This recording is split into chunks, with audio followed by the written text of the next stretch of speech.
Johann Dream Valley Park and Resort Jhenaidah একটা ঐতিহ্য বহন করছে। ঝিনাইদহ জেলাকে আমি বলবো যে আশেপাশের জেলার কাছে ঝিনাইদহ জেলা তো ছোট্ট একটা জেলা, সেই হিসেবে এখন ঝিনাইদহ জেলার প্রতিনিধিত্ব করছে জোহান ড্রিম ভ্যালি পার্ক।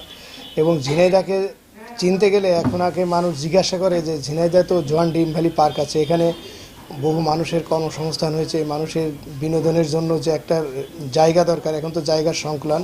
তো ঝিনাইদহ ড্রিম ভ্যালি পার্কে আসলে মনে হয় যে বিনোদনের একটা অবাধ চলাফেরা করার প্রাকৃতিক মনোরম পরিবেশ।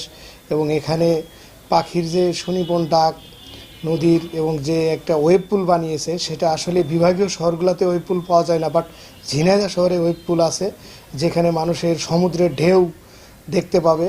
এবং ঝিনাইদহর মানুষের যে অর্থনৈতিক একটা চালিকা শক্তি, ঝিনাইদহর মানুষের অনেক লোকের কর্মসংস্থান এখানে হয়েছে, যে কারণে অনেক লোক বেকারত্বর যে একটা থাবা এখানে পড়ছিল, সেখান থেকে আমি বলবো যে প্রায় ১,৫০০ মানুষের কর্মসংস্থান এই প্রতিষ্ঠানে আছে।